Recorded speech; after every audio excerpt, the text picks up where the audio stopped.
नमस्कार, बहुत स्वागत है आपका। भारत एक्सप्रेस देख रहे हैं आप। आपके साथ मैं हूं प्रीति पांडे।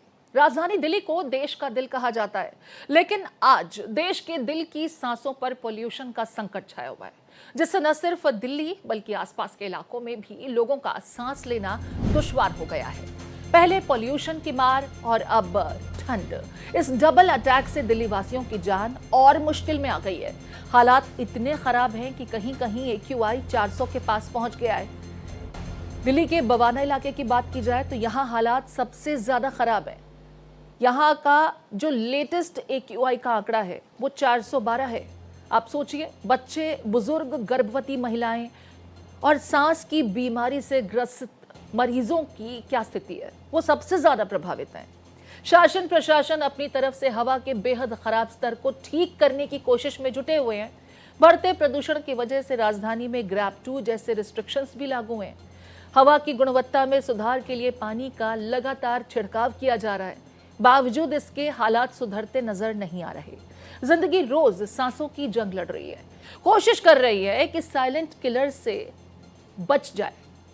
लेकिन ये जो तस्वीरें आप अपने टीवी स्क्रीन पर देख रहे हैं, आनंद विहार, इंडिया गेट, नई दिल्ली से सटा हुआ तिलक मार्ग का इलाका, ITO, बारापुला, लोधी रोड, कर्तव्य पथ, अक्षरधाम, ये जो आप धुंधली तस्वीरें देख रहे हैं, दरअसल अभी ये धुंध की चादर नहीं है। ये वो स्मॉग है जो आपको बहुत बीमार कर सकता है। आप अंदाजा लगाइए कि इस आबो हवा में आप कुछ देर रहें तो सिगरेट के धुएं से आपको जितना नुकसान पहुंचता है, उससे कहीं ज्यादा ये आपके लिए घातक साबित हो सकता है। ये साइलेंट किलर है, क्योंकि ज्यादातर लोग ये समझ नहीं पाते। कई मर्तबा इसी स्मॉग, इसी धुएं की वजह से आपको खराश, आंखों में जलन जैसी समस्या होती है, और शुरुआती लक्षण को आप मौसम बदलने के सिम्टम्स के साथ कंफ्यूज कर जाते हैं।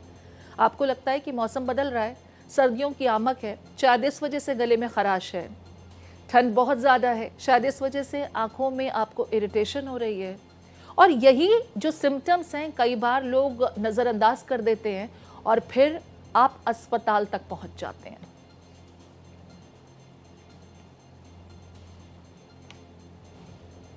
दिल्ली और आसपास के इलाकों में एयर क्वालिटी बहुत खराब हो चुकी है।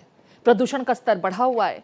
प्रदूषण को लेकर के लोग क्या कुछ कह रहे हैं, ज्यादा प्रदूषण वाले वक्त में क्या घर में रहना चाहिए, कौन कौन से एहतियात बरतने चाहिए, जरा लोगों की प्रतिक्रिया सुन लेते हैं। अभी दिल्ली की हालत बहुत ज़्यादा ख़राब है, क्योंकि अभी यहाँ पे सांस भी नहीं लिया जाता है। हम जहाँ से आते हैं, वैसे हम स्टूडेंट्स हैं तो हम यहाँ पे वैसे रहते नहीं, हमारे घर यहाँ पर नहीं है, पर जिस जगह से हम आते हैं वहाँ की एयर क्वालिटी में और दिल्ली की एयर क्वालिटी में बहुत फ़र्क है। सांस से लेके कुछ भी अच्छे से हम लोग कर ही नहीं पा रहे। कोहरा है कि मतलब पोल्यूशन है, समझ में भी नहीं आता, और समझ में क्या कुछ ऐसा है नहीं। वैसे तो पोल्यूशन ही है ये सब कुछ। कोहरा तो अभी आया भी नहीं है और इतनी गंदी हालत हो रखी है अभी दिल्ली की। इस पोल्यूशन में तो सबसे ज़्यादा मुझे गले में दिक्कत और आँखों में जलन होती है। जैसे कि मुझे पहले से भी सांस की प्रॉब्लम है, और मेरे जैसे बहुत लोग हैं जिनको सांस की प्रॉब्लम होती है, एस्थमा एंड ऑल। उन लोगों को कितनी प्रॉब्लम हो रही होगी, और मुझे खुद को भी बहुत प्रॉब्लम होती है। आँखों में जलन, गला ख़राब और सांस नहीं आना, हमेशा मास्क लेके निकलना या कपड़े से मुंह ढक के निकलना, ऐसा हो जाता है। यहाँ पे हम पढ़ने आए हैं, हमारी दवाइयों के खर्चे बढ़ते जा रहे हैं। हम पढ़ाई का अलग भरते हैं, हम खाने पीने का अलग भरते हैं, हमारे दवाइयों के खर्चे तो हमेशा ही बढ़ते जा रहे हैं, और इस पोल्यूशन में तो और ही। और इस विषय पर मेरे साथ कुछ विशेषज्ञों की टीम जुड़ गई है। मेरे साथ डॉक्टर विनी कंटू, आप सांस रोग विशेषज्ञ हैं। डॉक्टर रितु सेठी, आप स्त्री रोग और नवजात शिशु विशेषज्ञ हैं। और सीमा सिंह जी, आप डाइटिशियन हैं। समझने की कोशिश करते हैं कि जो स्थिति है, क्योंकि इससे आप लगातार रूबरू हो रहे हैं, लगातार इस खराब आबोहवा में आप एक्सपोज हो रहे हैं, आप खुद को कैसे बचाएं, और सबसे पहले आप आइडेंटिफाई कैसे करें कि आप इस वक्त जो महसूस कर रहे हैं वो दरअसल आपको सांस संबंधी किसी बड़ी बीमारी की ओर ले जा रहा है। सबसे पहले डॉक्टर रितु सेठी, आपका मैं रुक कर लेती हूँ, क्योंकि इस स्थिति में बच्चे, बुजुर्ग और गर्भवती महिलाएं, उनको घर से बाहर न निकलने की सलाह दी जा रही है। कहा जा रहा है कि गैर ज़रूरी है तो आप कृपया करके एहतियाती बरत लीजिए, बाहर न निकलें।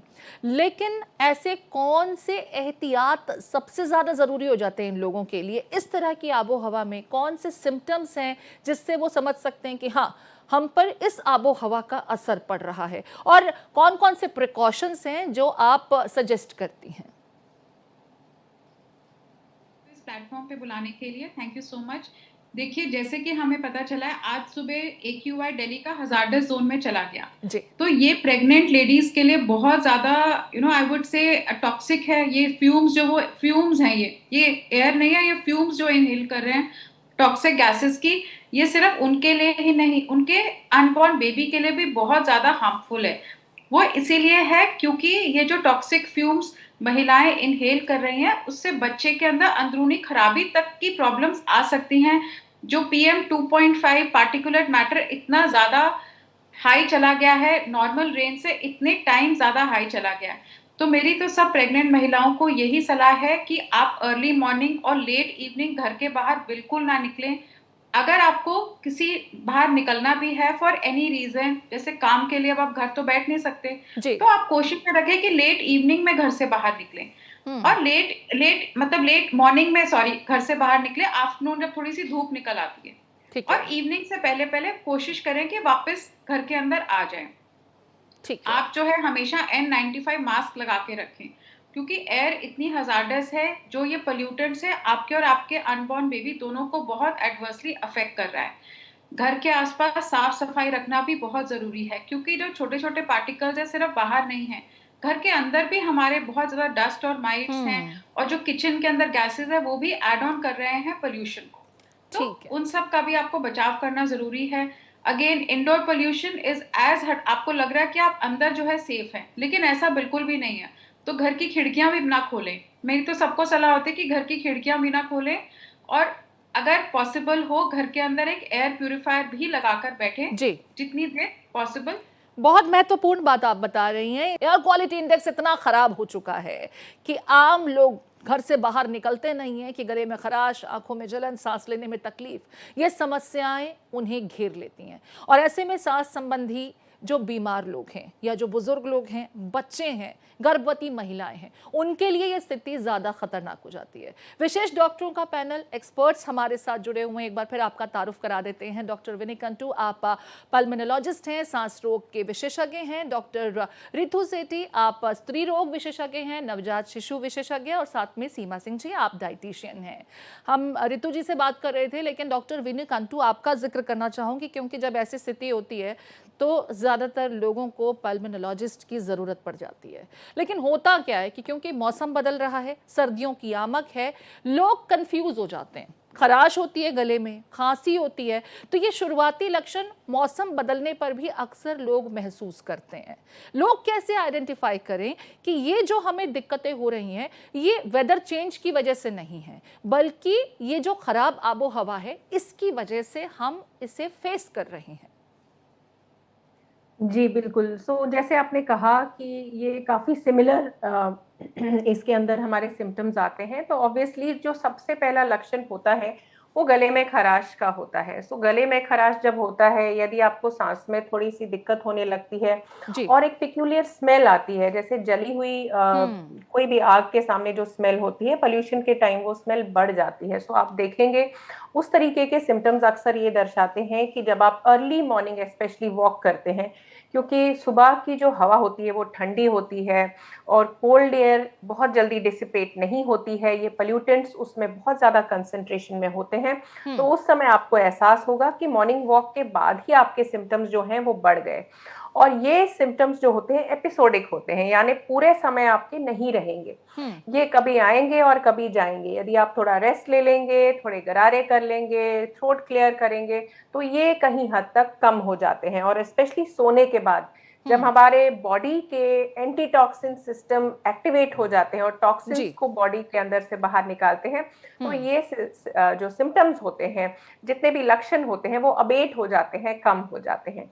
और यदि हम कहें जो ऑलरेडी किसी रेस्पिरेटरी प्रॉब्लम से ग्रसित हैं, ऐसे लोगों में जो है ये सिम्पटम्स परसिस्टेंट रहने के कारण कई होते हैं, जिसमें ठंडी हवा का होना, मौसम का चेंज होना, वायरल इन्फेक्शंस होना, वो भी काफी कॉमन होते हैं। सो इसको दूसरा तरीका देखने का ये भी है, यदि आपको बुखार है, खांसी के अंदर बलगम आ रही है, बलगम का कलर बदल रहा है, तो इसमें डिले ना करें। इसलिए इसमें आप अपने डॉक्टर से मिले।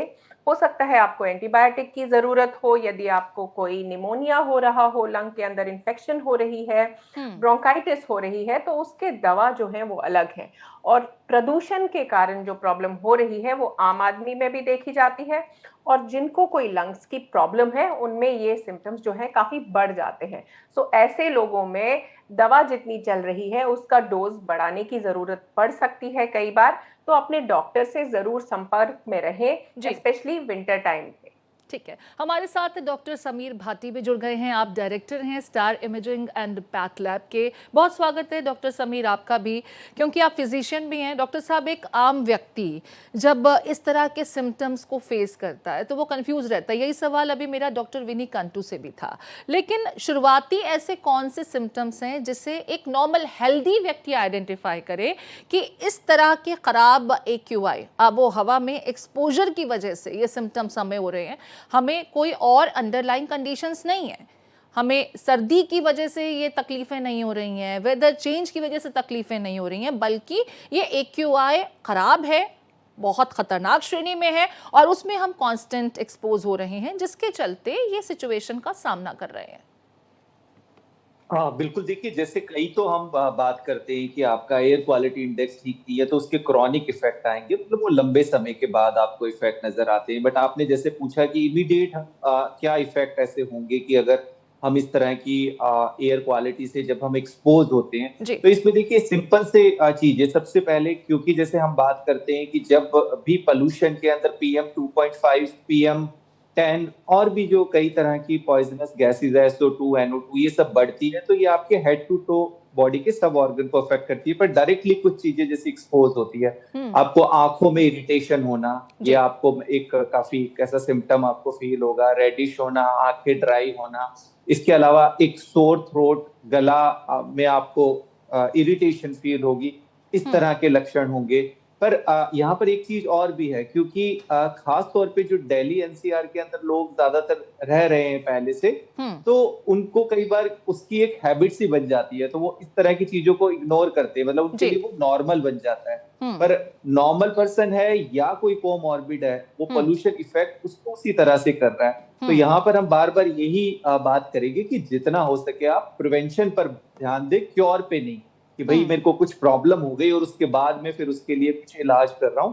प्रिवेंशन ध्यान रखना। अभी भी जैसा देखते हैं कई बार मॉर्निंग के अंदर लोग पार्क के अंदर मतलब ब्रिस्क वॉक कर रहे होते हैं, और पार्क के अंदर कई तरह की एक्टिविटीज चल रही होती है। इवनिंग के अंदर बच्चे 5-6 बजे के करीब काफी ज्यादा फिजिकल एक्टिविटीज खेल रहे होते हैं। तो वो चीजें आपको चाहे नॉर्मल है चाहे कोमॉर्बिड है, वो भी फिलहाल सबको अवॉइड करनी है, क्योंकि वो लंबे समय तक आपको एक्सपोजर उसके अंदर रहता है। और आप जब खेलते हैं, आप दौड़ते हैं, आप जॉगिंग करते हैं, तो आपका रेस्पिरेटरी रेट जब चेंज होता है तो आप इस तरह के पॉल्यूटेंट्स को और ज्यादा इनहेल करते हैं। मतलब वो आंखों से आप देख नहीं सकते, आपको आंखों से तो लगेगा कि नहीं अभी मौसम ठीक है, पर वो पॉल्यूटेंट आप उससे एक्सपोज हो रहे हैं। तो इस टाइम रनिंग, साइकिलिंग, ऐसी चीजें सुबह के समय 7 बजे से 10 बजे तक और शाम को 5 से 8 तक जितना हो सके आप अवॉइड करें। यही सवाल मैं एक बार फिर से डॉक्टर विनी कंटू के पास लेकर के जा रही हूँ। डॉक्टर कंटू, जैसा कि समीर जी भी कह रहे हैं कि आपको पार्क में सुबह के समय, शाम के समय नहीं जाना चाहिए क्योंकि आपका ज़्यादा एक्सपोजर हो रहा है, लेकिन हम तो ये कहते हैं कि फेफड़े अच्छे होते हैं जब हम बाहर जाते हैं, हम योग करते हैं, हम वर्कआउट करते हैं, लंग्स को हम प्योरीफाई करने के लिए तमाम एक्टिविटीज़ करते हैं। लेकिन इस वक्त इस तरह के हालात में यही योग अगर आप बाहर जाकर कर रहे हैं, यही एक्सरसाइज आप बाहर जाकर कर रहे हैं, तो आप अपने फेफड़ों को ठीक नहीं कर रहे, लंग्स कैपेसिटी नहीं सुधार रहे, बल्कि आप उसे और ख़राब कर बैठेंगे। इसे इस तरीके से समझा जाए, यानी हर एक व्यक्ति को इस वक्त प्रिकॉशन लेने की ज़रूरत है। एक ऐसा व्यक्ति भी जिसे कोई सिम्टम्स नहीं आ रहे, जो हेल्दी है। इक्वेशन में ये AQI चला जाता है, यानी 400 से ऊपर जब चला जाता है तो नॉर्मल व्यक्ति पर भी इसके इल इफेक्ट्स आने लगते हैं, साइड इफेक्ट्स आने लगते हैं। सो इस समय में सभी को प्रिकॉशन लेने की जरूरत है, क्योंकि सुबह और शाम का टाइम ऐसा होता है जब AQI की जो मात्रा होती है वो सबसे ज्यादा होती है, तो ये 2 टाइम्स को अवॉइड करना है। अब हम इसको डिवाइड कर सकते हैं, जो वर्किंग पॉपुलेशन है और जो नॉन वर्किंग पॉपुलेशन है। हमारे एल्डरली जितने भी लोग हैं वो ऐसा कर सकते हैं कि जब धूप खिलाए, धूप खिलने के बाद वो बाहर पार्क में जा सकते हैं और वहां योग कर सकते हैं। दूसरा तरीका ये है कि आप अपने घर के अंदर ही योग करें विंटर के टाइम पे, जहां पे एयर प्यूरिफायर लगा हो, और वो भी एक बहुत ही अच्छा तरीका है घर में इसको कंप्लीट करने का, क्योंकि बाहर पोल्यूशन बहुत ज्यादा है।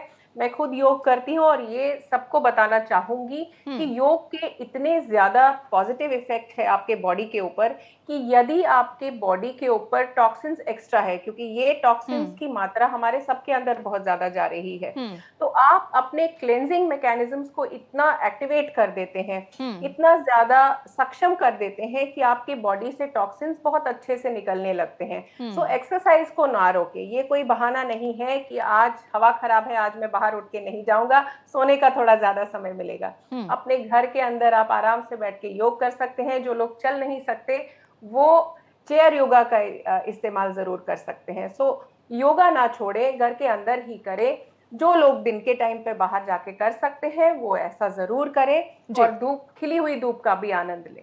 ठीक है, आप बहुत महत्वपूर्ण पॉइंट्स बता रही हैं और आप लगातार टॉक्सिन्स रिलीज बॉडी से कैसे करें इसका जिक्र भी कर रहे हैं। इसका जवाब भी लेंगे। सीमा सिंह जी भी हमारे साथ बनी हुई हैं, आप डाइटिशियन हैं और इनसे जानेंगे कि ऐसी स्थिति में बॉडी को डिटॉक्स कैसे कर सकते हैं। सीमा जी, अब ये सवाल मैं आपके पास ही लेकर जा रही हूँ कि क्या डाइट के जरिए भी इस स्थिति में जो नुकसान आपको पहुंच रहा है, आपके फेफड़ों को पहुंच रहा है, उसे आप अपने शरीर से डिटॉक्स के जरिए क्लियर कर सकते हैं?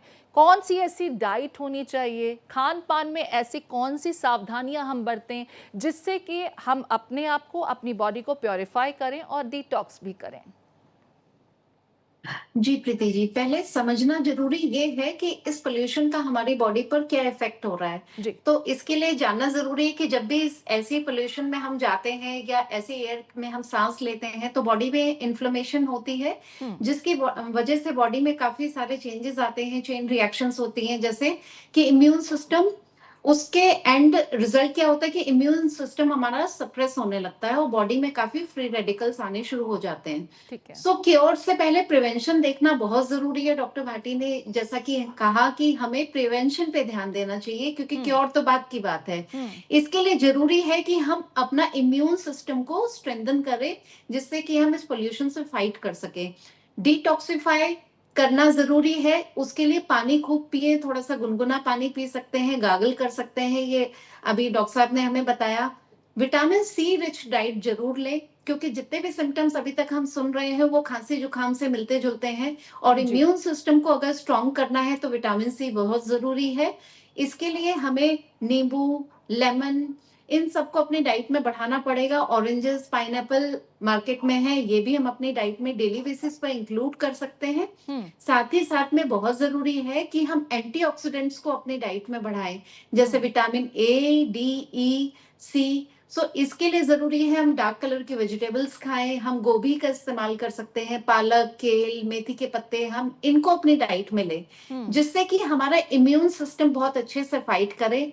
साथ ही साथ में एक्सरसाइज करना भी बहुत जरूरी, क्योंकि इंडोर रहते रहते बॉडी इनएक्टिव हो जाती है, जिसका असर हमारे बॉडी की स्ट्रेंथ पे पड़ता है, क्योंकि मसल वीकनेस आनी शुरू हो जाती है। धूप का अगर एक्सपोजर नहीं लेंगे तो बॉडी वीक होनी शुरू हो जाएगी। तो विटामिन डी पे भी नजर रखना बहुत जरूरी है, एंड विटामिन डी भी इम्यूनिटी के लिए बहुत ज्यादा जरूरी होता है। आपने पानी का जिक्र किया, बाजार में बहुत सारे हर्बल ड्रिंक्स भी हैं जो आपको डिटॉक्स की बातें करते हैं, इनसे भी बेनिफिट मिलता है क्या इस स्थिति में, ऐसे हालात? जी, बाजार में जितने भी कमर्शियल प्रोडक्ट हैं उनके अपने अपने क्लेम हैं। मैं हमेशा अपने पेशेंट्स को कहती हूँ कि आपको जो भी डिटॉक्स वाटर पीना है या जो भी आपको सब्जी खानी है, पाउडर खाना है, आप उसको प्योर फॉर्म में खाएं। अगर आपको for that matter detox water की बात करें जो हम मार्केट में इंड्यूस्ड सम विटामिन और फ्लेवर्ड वाटर लाते हैं, तो क्यों ना हम उसे घर ही में बनाएं। जैसे कि हम घर में लेमन वाटर बना सकते हैं, या हम खीरा का भी वाटर उसका ड्रेन आउट कर सकते हैं, उसको कद्दूकस करके, and then we can mix with the water and drink it. क्योंकि मार्केट से आपके घर तक आते आते वो उसकी शेल्फ लाइफ क्या है, वी डोंट नो। जी, so I don't promote market made products. ठीक है। मैं एक बार फिर डॉक्टर रितु का रुख करूंगी। डॉक्टर रितु, आपने गर्भवती महिलाओं के बारे में बताया कि उनके लिए स्थिति बहुत खतरनाक होती है, लेकिन नवजात शिशु, ठीक है, वो घर के बाहर नहीं जाएगा, आप उसे घर में रख सकते हैं। हालांकि घर की आबो हवा भी बहुत साफ नहीं होती, क्योंकि चारों तरफ जब इस तरह की कंडीशन है तो घर में ठीक है, थोड़ा आप बहुत ज़्यादा एक्सपोज नहीं होंगे, लेकिन माइल्ड एक्सपोजर तो तब भी रहता है। छोटे बच्चों को भी इस तरह के सिम्टम्स हो जाते हैं, खास करके न्यू बॉर्न्स को, उन्हें हम कैसे प्रोटेक्ट कर सकते हैं? और अब जब हम डाइट की बात करते हैं, हालांकि छोटे बच्चों के लिए माँ का दूध ही उपयुक्त है, तो ऐसे में माँ की डाइट भी उतनी ही बेहतरीन हो। और हमारे इंडियन कल्चर में देखते हैं कि डिलीवरी के बाद महिलाओं को कुछ रिस्ट्रिक्टेड खास तरह के खान पान न खाने की सलाह भी दी जाती है। तो वो जो एक सोच चली आ रही है, ऐसे लोगों को क्या सलाह आप देती हैं? क्योंकि माँ हेल्दी रहेगी तभी बच्चा हेल्दी रहेगा, और बच्चों को कैसे बचाएं ये भी जरा समझना चाहूंगी। हाँ, देखिए, जैसे आपने बताया कि डिलीवरी के बाद बहुत सारी रिस्ट्रिक्शंस रहती हैं फीमेल्स के ऊपर, आप ये नहीं खाएंगे, वो नहीं खाएंगे, स्पेशली फीमेल्स की हेल्थ को लेकर भी, कि आप अगर ज्यादा पानी पिएंगे आपको रिकवरी में ज्यादा टाइम लगेगा, आपका पेट निकल जाएगा, ब्लीडिंग की प्रॉब्लम ज्यादा हो जाएगी या कम हो जाएगी। तो इन सब चीजों को देखते हुए मैं सभी पेशेंट्स को ये सजेशन देती हूँ कि आपको हेल्दी वेल बैलेंस डाइट खाना बहुत जरूरी है। ये जरूरी नहीं है कि आप बहुत ज्यादा घी का इंटेक करें, डेफिनेटली उसका इंटेक आपके मिल्क प्रोडक्शन में बहुत ज्यादा हेल्प करेगा, लेकिन हेल्दी वेल बैलेंस डाइट लेना बहुत जरूरी है।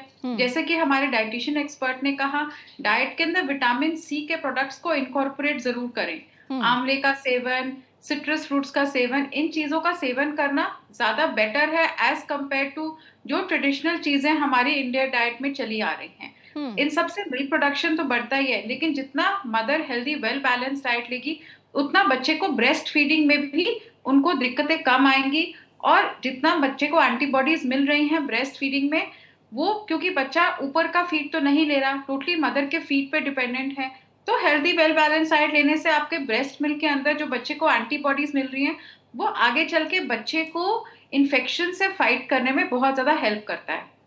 ठीक है। अब देखा क्या है कि अगर सपोजिंग कोई प्रेग्नेंट महिला बहुत ज्यादा एक्सपोज्ड है नॉक्शियस फ्यूम्स को, जो कि आजकल बाहर की हवा में है, उससे बच्चे के अंदर डेवलपमेंटल डिलेज आ सकती हैं। जो ऑटिज्म की आजकल प्रॉब्लम आ रही है बच्चों के अंदर, वो इसीलिए है क्योंकि पार्टिकुलेट मैटर जो मदर्स इंजेस्ट कर रही हैं वो सारे के सारे जाके प्लेसेंटा के थ्रू, और हैवी मेटल्स जो कॉन्सेंट्रेट हो रहे हैं प्लेसेंटा के अंदर, वो सब जाके बच्चे को कहीं ना कहीं अफेक्ट कर रहे हैं। तो प्रदूषण से बचे रहना जितना आपके हाथ में है, और जो जो टिप्स हम आपको दे रहे हैं उनको आप फॉलो जरूर करें। कौन से डायग्नोसिस हैं ऐसे में जो प्रेग्नेंट लेडी हैं, अगर उनको कुछ सिम्टम्स महसूस हो रहे हैं तो इस स्थिति में उन्हें खुद की कराने चाहिए, और गर्भ में पल रहे बच्चे का भी जांच जरूरी हो जाता है ऐसी स्थिति में, खासकर अगर गर्भवती माँ कुछ सिम्टम्स महसूस कर रही हैं जो खतरनाक भी हो सकते हैं, अलार्मिंग भी हो सकते हैं?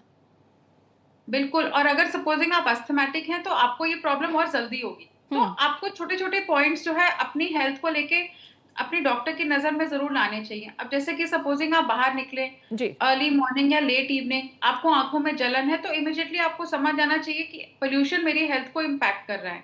पोल्यूशन एक साइलेंट किलर भी है, क्योंकि अंदर अगर आप अंदर हैं तो भी तो आपको पोल्यूशन के इफेक्ट्स हैं। तो मास्क लगाना जरूरी है, हेल्दी वेल बैलेंस डाइट खाना बहुत जरूरी है, जितना कोशिश करें घर की खिड़की दरवाजे बंद रखें, आसपास डस्ट अक्यूमुलेट ना होने दें, और इफ पॉसिबल जो एयर प्यूरिफाइंग प्लांट्स है आप उनको आसपास लगा सकते हैं। ये एक बहुत अच्छा बहुत इजी मेथड है पोल्यूशन से बचने का, और एयर प्यूरिफायर तो डेफिनेटली बहुत ज्यादा हेल्प करता ही है इन सब कंडीशंस के अंदर। ठीक है डॉक्टर समीर, एक बार फिर आपका मैं रुक कर रही हूँ, क्योंकि हम लगातार बात कर रहे हैं इन्फ्लेमेशन की। एलर्जी से संबंधित कुछ सिम्टम्स भी होते हैं जिसमें लोग अक्सर कंफ्यूज कर जाते हैं, खास करके जो ब्रोंकाइटिक मरीज हैं या जो सांस संबंधित बीमारियों से ग्रसित रहते हैं। नॉर्मली ऐसे कौन से टेस्ट हैं, क्योंकि आप स्टार इमेजिंग से भी जुड़े हुए हैं, तो मैं इसीलिए इन टेस्ट के बारे में आपसे समझना चाहती हूँ, जो इस तरह के एलर्जी मार्कर्स जो हैं या जो हेल्थ चेकअप्स हैं आप सजेस्ट करते हैं अक्सर इस तरह के लोगों को। नहीं, ऐसे कोई स्पेसिफिकली आपको टेस्ट कराने की पोल्यूशन के टाइम में ऐसा जरूरत नहीं होती है। वो अगर आपके कोई फिजिशियन किसी रीजन की वजह से, अब फॉर एग्जांपल क्या होता है कि ब्लड प्रेशर के जो मरीज है, जिनको ब्लड प्रेशर है या जिनको शुगर है, खास तौर पे ऐसा देखते हैं कि ब्लड प्रेशर की वो दवाइयां जैसे रेगुलरली नहीं ले रहे, तो जी। उनका बीपी कई बार फ्लक्चुएट, क्योंकि गर्मियों के अंदर उनको लगता है कि नहीं मेरा बीपी नॉर्मल आ गया, अब सीजनल जैसे चेंज होगा और वो बीपी को मेजर तो करते नहीं है और उनका बीपी एकदम से बढ़ा हुआ मिलता है। तो एक तो वो ब्लड प्रेशर मॉनिटरिंग घर पर रेगुलरली जरूर करें और अपने डॉक्टर से संपर्क में जरूर रहें। अगर दवाओं में कुछ बदलाव होना है, चेंज होना है, तो उसका ध्यान रखें। दूसरा, आप घर पर अपना ब्लड शुगर को मॉनिटर जरूर करते रहे। तो ये दो चीजें आपकी सबसे जरूरी है जिनको आपको मॉनिटर करना है। दवाइयां आपको कोई भी बंद नहीं करनी, अपने डॉक्टर से संपर्क में रहना। और इसके अलावा जैसे एक चीज का और विशेष ध्यान रखना है, कई बार जैसे जो भी लोग हैं कोमॉर्बिड है, जिनको पहले से कोई गंभीर समस्या है, और तो हम आउटडोर पोल्यूशन की बात करते हैं, पर इंडोर पोल्यूशन भी कई बार उतना होता है। घर के अंदर भी अगर हम अपना एयर क्वालिटी इंडेक्स देखें तो वो काफी ज्यादा होता है। तो कुछ सावधानियां वो जरूर बरतें कि जैसे घरों में इस टाइम सर्दियों में कई बार हम कारपेट्स वगैरह और ये सब लगाना शुरू कर देते हैं, बट ये जितना हो सके आप अवॉइड करें, क्योंकि वो भी आपकी जो डस्ट वगैरह होता है उसको ट्रैप कर लेते हैं। इसके अलावा सुबह के समय आप ट्राई करें कि एकदम जब एयर क्वालिटी ठीक नहीं है तो विंडोज वगैरह अगर आप बंद रखें, किचन वगैरह के अंदर आपका एग्जॉस्ट वगैरह ठीक से काम कर रहा हो, क्योंकि वो आपकी एलर्जी के सिम्टम्स को ट्रिगर कर देते हैं। तो ये कुछ बातों का आपको खास तौर पे ध्यान रखना है। कोई भी अंदर किसी तरह की कंस्ट्रक्शन हो रही है वो अवॉइड करना है। कोई पेंट वगैरह, कई बार कोई हम रूम फ्रेशनर वगैरह इस्तेमाल करते हैं, वो बिल्कुल भी आपको नहीं करना। तो ये चीजें आपको सावधानियां जरूर बरतनी। ठीक है, डॉक्टर विनी का मैं रुख कर रही हूँ। डॉक्टर विनी, क्योंकि आप पल्मोनोलॉजिस्ट हैं और फेफड़ों से संबंधित बीमारी वाले मरीजों से अक्सर आप रूबरू होती होंगी। इस मौसम में अक्सर ऐसे मरीजों की समस्याएं बढ़ जाती हैं। उन्हें कौन से स्कैन्स हैं जो आप इस स्थिति में सजेस्ट करती हैं, और उन्हें रेगुलर, खास करके वो लोग जो COPD या अस्थमैटिक या ब्रोंकाइटिक पेशेंट्स हैं या जिनके फेफड़ों में किसी तरह का पैच है, उन्हें कौन से स्कैन्स कराने चाहिए जिससे कि उनकी कंडीशन की लगातार मॉनिटरिंग हो सके और उन्हें और ज्यादा बीमार होने से पहले ही समय पर बचाया जा सके, रोका जा सके उस स्थिति को?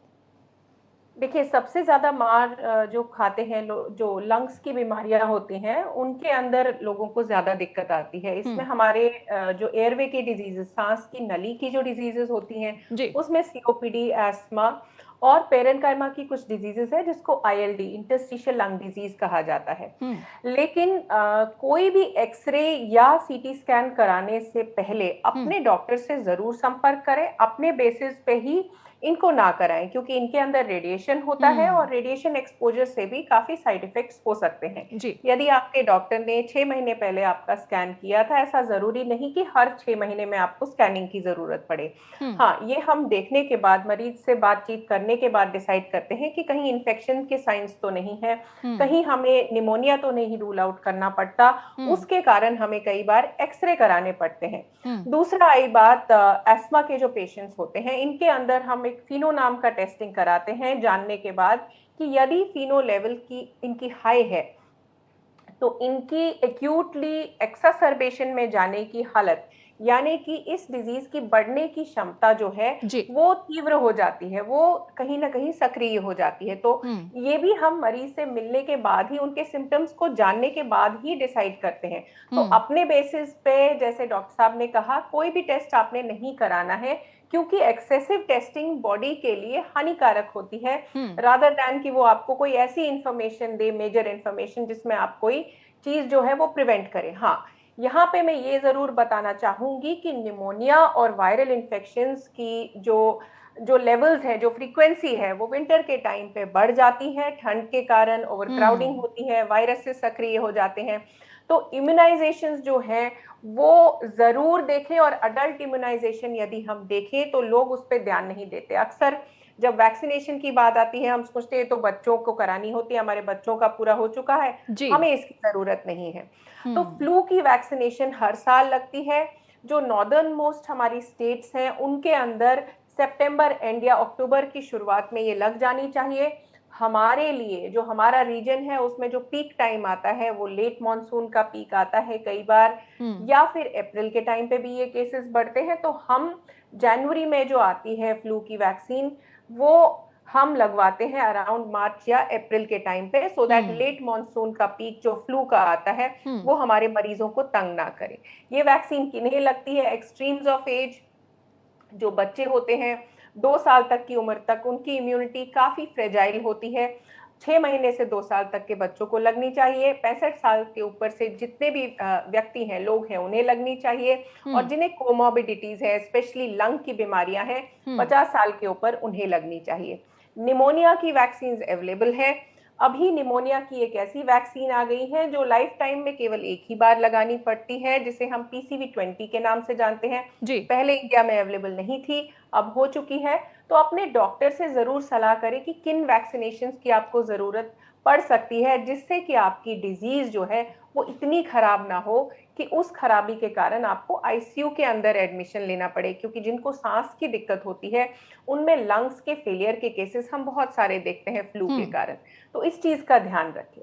ठीक है, क्योंकि ये जो कंडीशन है ये सांस से जुड़ी हुई है, डायरेक्टली जो सबसे पहले सिम्टम्स आते हैं वो सांस की बीमारियों से मिलते जुलते ही होते हैं। अब मेरा सवाल ये है कि ये जो इफ़ेक्ट्स आते हैं किसी की बॉडी में, या ये जो सिम्टम्स लोग महसूस करते हैं, ये शॉर्ट टर्म होते हैं और जैसे ही हवा में सुधार होता है उसमें लोग वापस रिकवर कर जाते हैं, या इसका लॉन्ग टर्म इम्पैक्ट भी पेशेंट्स पर देखा जाता है? क्योंकि कुछ लोगों में ये स्टेटमेंट हमने देखते सुनते देखा है, महसूस किया है कि ठीक है, जब यहाँ का मौसम खराब हो तो किसी ऐसी जगहों पर चल पड़ो जहां पर वातावरण ठीक है। इसको मैं समझना चाहती हूँ कि short term long term impact क्या होता है, हमारे दर्शकों के लिए जरा समझा सकें आप। तो देखिए, शॉर्ट टर्म इम्पैक्ट ये होता है कि एक्सपोजर के बाद विद इन आवर्स या डेज के अंदर आपके अंदर वो चेंजेस देखी गई। सो जिन्हें ऑलरेडी बीमारी है, जैसे एस्मा COPD है, तो उनमें ये पॉसिबिलिटी बहुत ज्यादा होती है, क्योंकि बाहर के ट्रिगर्स यानी चेंज ऑफ टेम्परेचर, AQI खराब होना, पार्टिकुलेट मैटर होना, ये आपके सांस की इंटरनल जो लाइनिंग होती है उसको ट्रिगर करके हाइपर सिक्रीशन करती है या म्यूकस ज्यादा प्रोडक्शन बनाती है, आपकी सांस की नली को सिकुड़ा देती है, जिसके कारण आपके सिम्टम्स बढ़ते हैं। सो ये आवर्स या डेज में होगा। सो इन लोगों के लिए काफी ज्यादा प्रॉब्लम होती है। दूसरे शॉर्ट टर्म इफेक्ट्स जो होते हैं वो प्रेग्नेंट लेडीज के अंदर, या फिर एक्सट्रीम्स ऑफ एजेस जो होते हैं जिनके सिस्टम्स फ्रेजाइल होते हैं, उनके अंदर ये प्रॉब्लम आ सकती है। बच्चों में क्योंकि सांस की नली छोटी होती है, तो यदि थोड़ी सी भी सिकुड़ जाएगी तो सांस के अंदर प्रॉब्लम आने लगती है। सो लॉन्ग टर्म इफेक्ट तब आता है जब विद इन वीक्स या मंथ्स के अंदर आपके बॉडी के अंदर वो चेंजेस आने लगते हैं। और सुपर लॉन्ग टर्म इफेक्ट हम तब कहते हैं जब आपके DNA चेंज होते हैं। यानी अगर आप गर्भवती हैं तो आप कॉन्स्टेंटली उस एयर को अपने अंदर ले रही हैं, उसमें आपके बच्चे के अंदर डेवलपमेंटल डिफेक्ट्स आने लगेंगे। सो ये लॉन्ग टर्म इफेक्ट की वजह से हो सकता है। ऐसे में हम ये नहीं कह सकते कि 5 दिन के लिए आप कहीं चले जाएं तो इफेक्ट आप कम कर सकते हैं, क्योंकि आपकी अपनी DNA भी चेंज हो रही है। माइटोकॉन्ड्रिया जो है वो मदर के अंदर से बच्चे के अंदर जाता है, माइटोकॉन्ड्रियल DNA। सो वो चेंजेस यदि आपके अंदर लॉन्ग टर्म बेसिस पे आ रहे हैं, रोज आप वो दूषित एयर ले रहे हैं, तो वो ऑब्वियसली आपके बच्चे के लिए अच्छा नहीं होगा। यहीं पे हम क्यूमुलेटिव एक्यूमुलेशन की बात करते हैं, यानी over a longer period of time यदि हमारे अंदर ये चेंजेस बहुत ज्यादा एक्यूमुलेट हो जाती हैं और हमारे एंटाइटॉक्सिन्स और हमारे जो सिस्टम्स अंदर के हैं जो इस सब चीजों को, इस इन्फ्लेमेशन को फाइट करते हैं, वो ओवरवेल्म हो जाते हैं, यानी कि उनकी कैपेसिटी कम हो जाती है, तो ये चेंजेस बदल के DNA चेंजेस करते हैं जो कैंसर का रूप ले लेती हैं। सो म्यूटेशंस इतनी बढ़ जाती हैं कि कैंसर से ग्रसित हो सकते हैं लोग on a cumulative basis, long term effect पे। तो लॉन्ग टर्म हमेशा मंथ्स, वीक्स या इयर्स में आता है और शॉर्ट टर्म हमेशा आवर्स, मिनट्स या डेज के अंदर आता है। तो ये चीज का ध्यान हमें जरूर रखना है। ठीक है डॉक्टर, ये तो अभी एक जो जवाब डॉक्टर विनी ने दिया, उस सवाल को मैं आपके पास लेकर जाना चाहूँगी, क्योंकि तमाम जो प्रेग्नेंट लेडीज़ हैं इस समय जो दिल्ली NCR में हैं वो ज़्यादा चिंतित होंगी, क्योंकि कहा यह जा रहा है गर्भ में पल रहे बच्चे को ज़्यादा खतरा है। बच्चे को लेकर के आप ऐसे कौन से डायग्नोसिस हैं जिसके ज़रिए इंश्योर कर सकते हैं कि नहीं बच्चा हेल्दी है? इस कंडीशन में स्पेसिफिकली मैं रिलेट करते हुए जवाब आपका चाहूँगी। देखिए अब ऐसा है कि अगर सपोजिंग आप एक पोल्यूशन से एक्सपोज्ड हैं, तो हो सकता है कि बच्चे की ग्रोथ प्रॉपर नहीं हो रही, बच्चे का वेट प्रॉपरली ग्रो नहीं हो रहा, तो अल्ट्रासाउंड द्वारा ये पता चल सकता है कि कहीं बच्चा जो है ग्रोथ रिटार्डेड तो नहीं है, ग्रोथ रिस्ट्रिक्शन तो नहीं आ रही, स्पेशली सेकेंड या थर्ड ट्राइमेस्टर में, क्योंकि ये पोल्यूटेंट्स बच्चे की ग्रोथ को बहुत ज्यादा अफेक्ट करते हैं। सेकेंडली गर्भवती महिलाओं को ये भी पता होना चाहिए कि प्री टर्म डिलीवरी के चांसेस बहुत ज्यादा बढ़ते हैं अगर आपको इतना ज्यादा पोल्यूशन को एक्सपोजर है। तो प्री टर्म डिलीवरी के सारे आपको जो है अपने डॉक्टर से बातचीत करिए, उनसे ये समझिए कि प्री टर्म डिलीवरी के क्या क्या साइंस हैं, किस केस में आपको हॉस्पिटल रश करना है, और अपने आप मैं सब पेशेंट्स को यही बोलती हूँ कि अपने आप किसी भी दवा का सेवन नहीं करेंगे। आप अपने डॉक्टर से मिलके ये पता लगाएं कि आपको कितना रिस्क है प्रीमेच्योर डिलीवरी का। सेकेंडली जहां तक है बीपी की बात, तो बहुत सारे पेशेंट्स के अंदर ब्लड प्रेशर की प्रॉब्लम भी एग्रीवेट होती है, स्पेशली प्रेगनेंसी के दौरान अगर वो इतने ज्यादा पोल्यूशन को एक्सपोज्ड हैं। तो इन केस आपको बीपी के इश्यूज आ रहे हैं, आप अपने डॉक्टर से मिलिए और जाके बीपी की मेडिसिन स्टार्ट करेंगे। Again no self medication for any patient whether pregnant और नॉट। शुगर की प्रॉब्लम आ सकती है बिकॉज पोल्यूशन को इतना ज्यादा एक्सपोजर हो रहा है, बच्चे की जैसे मैंने बताया ग्रोथ प्रॉपर नहीं है, तो ये सब चीजों से आप थोड़ा बहुत मॉनिटर कर सकते हैं कि बच्चे की ग्रोथ कैसे चल रही है। अब देखिए एक चीज ये बहुत जानने वाली बहुत जरूरी है कि जितना ज्यादा पार्टिकुलेट मैटर बढ़ता है, मतलब for around 10 to 20 increase in PM 2.5 आपको प्रीमेच्योर डिलीवरी का रिस्क 10% बढ़ता है। तो आप सोचिए कि कितना ज्यादा रिस्क बढ़ा हुआ है गर्भवती महिलाओं के अंदर इतने ज्यादा पोल्यूशन के इम्पैक्ट से। तो जितने भी हो सकते हैं आपको प्रिकॉशंस फॉलो करना चाहिए, अपने डॉक्टर से रेगुलर टच में रहना चाहिए, और एक हेल्दी डाइट लेना भी इक्वली इम्पोर्टेंट है। ठीक है सीमा जी, आपका भी रुख करूंगी क्योंकि आपने कहा कि मैं उस डाइट पर ज़्यादा भरोसा करती हूँ जो आप खुद तैयार कर रहे हैं, हेल्दी होगा, फ्रेश होगा, पैक्ड प्रोडक्ट्स के ऊपर। यहाँ पर मैं डायबिटिक लोगों के लिए या वो लोग जो हाइपरटेंशन के मरीज़ हैं उन्हें काफ़ी परहेज़ करना होता है, और कई ऐसी चीज़ें जैसे फ्रूट्स वगैरह भी आपको डिटॉक्सिफाई करने में काफ़ी मदद करते हैं, लेकिन एक डायबिटिक व्यक्ति के लिए ये तमाम चीज़ें भी बड़ी रिस्ट्रिक्टेड क्वांटिटी में उन्हें लेनी होती हैं, कंज्यूम करनी होती हैं। मसलन अगर हाइपरटेंशन का पेशेंट है तो टर्मरिक जो सर्दियों के मौसम में अक्सर हम घरों में देखते हैं इस्तेमाल होते हुए, अगर वो उसको ज़रूरत से ज़्यादा कंज्यूम कर लेते हैं तो उनका बीपी शूट हो जाता है, कई मामलों में उन्हें ब्लीडिंग तक होने लगती है। तो इस तरह की कौन सी चीज़ें हैं जब आइडेंटिफाई करें, क्योंकि मार्केट में मुझे याद है कोविड के टाइम पर लोगों ने सेल्फ मेडिकेशन भी शुरू किया था और कई ऐसी चीज़ें भी अपनी डाइट में इंक्लूड की जिसने उन्हें फ़ायदा नहीं पहुँचाया, नुकसान ज़्यादा पहुंचा दिया था। तो उसे हम कैसे आइडेंटिफाई करें? ज़रा ये जो घरेलू नुस्खे हैं उसमें परहेज़ वाली कौन कौन सी चीज़ें हैं जो हम सिर्फ सुनी सुनाई बातों के अंदाज में न फॉलो करें बल्कि अपनी स्वास्थ्य को, अपनी कंडीशंस को देख करके इंक्लूड करें, ये मैं जानना चाहूँगी। जी, स्टेप बाय स्टेप देखते हैं। जैसे कि अगर पेशेंट को क्या डिजीज है, उसका कॉम्बिनेशन क्या है, उस हिसाब से देखते हैं। जैसा कि आपने कहा कि किसी को हाइपरटेंशन है, किसी को डायबिटीज है, मैं ऐड करती हूँ तीसरी कैटेगरी जिसको दोनों ही है। तो स्टेप बाय स्टेप चलते हैं कि अगर हाइपरटेंसिव एक पेशेंट है और अगर उसका वेट ज्यादा है तो यहाँ वेट कंट्रोल सबसे पहले आता है। सेकेंड थिंग, उसका सोडियम कंट्रोल हमें करना पड़ेगा। अच्छा। नमक उसको पेशेंट को कम लेना है। तो यहाँ पर अगर विटामिन सी या फाइबर रिच डाइट होगी और जिसमें कि फ्रूट्स आते हैं, सैलेड्स आते हैं, ये उनके लिए काफी अच्छा रहेगा। देखिए, हम इंडियन डाइट खाते हैं जिसमें कि हम हल्दी का ज्यादा इस्तेमाल करते हैं, तो हल्दी ऑलरेडी हमारी डाइट में हम ले रहे हैं। इसके अलावा अगर हम मिल्क में डालकर हल्दी लेना चाहेंगे तो उतना इनफ होता है, हमें उसके लिए अलग से कैप्सूल्स वगैरह लेने की जरूरत नहीं है, क्योंकि होती तो वो वैसे ही, अगर आयुर्वेदा को फॉलो करें तो उसकी तासीर गर्म होती है और ज्यादा गर्म चीज खाएंगे तो उनके अकॉर्डिंग नुकसान भी होता है। तो मैं दोनों एलोपैथी, क्लिनिकल न्यूट्रिशन और आयुर्वेदा के इसमें एस्पेक्ट मिक्स कर रही हूँ आपके लिसनर्स के लिए, सो दैट उन्हें पता चले। देन उसके बाद हम देखेंगे कि इसमें फ्रूट्स वो ज्यादा ले सकते हैं, I mean 3 और 4 भी ले सकते हैं, लेकिन वही अगर ये पेशेंट डायबिटिक है तो यहाँ पे हमें फ्रूट का रिस्ट्रिक्शन करना पड़ेगा, क्योंकि एक्स्ट्रा फ्रूट्स लेने से उनकी शुगर बढ़ जाएगी। तो यहाँ मैं कहना चाहूंगी कि फ्रूट का रिस्ट्रिक्शन 300 ग्राम पर डे तक रहेगा। एंड साथ ही साथ में उन्हें ग्लूकोज मॉनिटरिंग करनी जरूरी है। जब भी डायबिटीज आती है, ये हम मान के चलते हैं ये भी लाइफस्टाइल डिजीज है, तो लाइफस्टाइल को अपना ठीक रखें। अगेन हमें वेट मैनेजमेंट पे जाना ही पड़ेगा। अगर वेट ज्यादा है, कैलोरीज हम ज्यादा नहीं लेंगे और बॉडी को एक्टिव रखेंगे। मैं अपने पैनल डॉक्टर से बहुत ज्यादा सहमत हूँ कि हमें इंडोर एक्टिविटी करनी है और योगा उसके लिए बेस्ट है जी। हम एरोबिक्स कर सकते हैं, हम डांस कर सकते हैं, हम घर के अंदर जो भी एक्टिविटी कर सकते हैं हम अपने आप में कर सकते हैं। जिससे कि क्या होगा कि एक जो हम डिटॉक्सिफिकेशन की बात करते हैं, डिटॉक्सिफिकेशन का क्या मतलब है कि हम ज्यादा से ज्यादा ब्रीदिंग करें इन एंड आउट और ज्यादा से ज्यादा हम पसीना निकालें या फिर अपने यूरिनेशन को बढ़ाएं जिसके थ्रू टॉक्सिन्स हमारी बॉडी से निकले। एक्सरसाइज क्या करती है, हमारा ब्लड फ्लो बढ़ाती है, हमें पसीना भी ज्यादा देती है। तो ये सब एक्टिविटी करने से हम अपने डिटॉक्सिफिकेशन मैकेनिज्म को बढ़ाते हैं। और अगर हम डाइट अच्छी ले रहे हैं, अपने सारे पैरामीटर्स को देखकर ले रहे हैं, जैसे कि सेल्फ मेडिकेशन नहीं होना चाहिए, वैसे भी सेल्फ डाइट भी हमें अपने आप से नहीं करनी चाहिए कि हम कभी मार्केट में जाके कैप्सूल ही कैप्सूल खा रहे हैं। जैसे आजकल प्रोटीन का भी काफी प्रचलन चल जाता है। तो हर किसी की अपनी रिक्वायरमेंट है।